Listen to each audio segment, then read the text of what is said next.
Hello, আসসালামু আলাইকুম everyone. আশা করছি ভালো আছেন সবাই। তো আজকে আমরা দেখব কিভাবে আপনি একটি এক্সেল শিটে অনেকগুলো শিট ওপেন করতে পারেন। ঠিক আছে? মনে করেন যে আপনার একজন এমপ্লয়ি।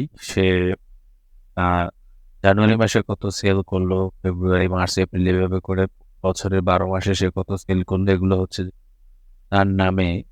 এখানে তার নামে একটি শিট থাকবে। সেই শিটে নিচের দিকে এরকমের জানুয়ারি, ফেব্রুয়ারি, মার্চ, এপ্রিল, মে, তাই এরকম আপনার শীট থাকবে।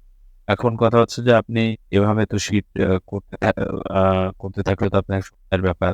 এটা আপনি কিভাবে করতে পারেন সেটা আজকে আমি একটু দেখাই। সেটা করার জন্য আপনাকে যেটা করতে হবে আপনাকে হচ্ছে মাসগুলোর নাম লিখতে হবে।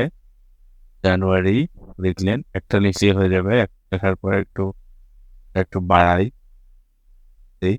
তারপরে হচ্ছে এটা আপনি ডিসেম্বর।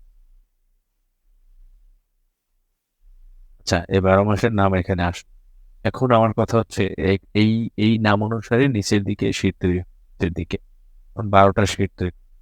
এটা করার জন্য আমাদের যেটা করতে হবে এটা সিলেক্ট সরি, এটা সিলেক্ট করবেন। দেন হচ্ছে ইনসার্টে যাবেন। ইনসার্টে যাওয়ার পরে টেবিলে ক্লিক। আচ্ছা, টেবিলে ক্লিক করার পরে হচ্ছে আপনাকে যেটা করতে হবে সেটা হচ্ছে দেন আবার ইনসার্টে যাবেন। যাওয়ার পরে পিভট টেবল এটা ক্লিক করার পরে এখানে এক্সিস্টিং ওয়ার্কশিট এটা ক্লিক করার পরে বাইরের যেকোনো একটা সেলে ক্লিক এখানে করবো। দেন ওকে।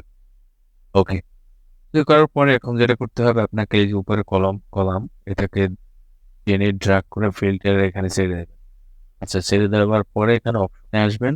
আসার পর রিপোর্ট এর পেজ এখানে ক্লিক করার পরে ওকে করেন।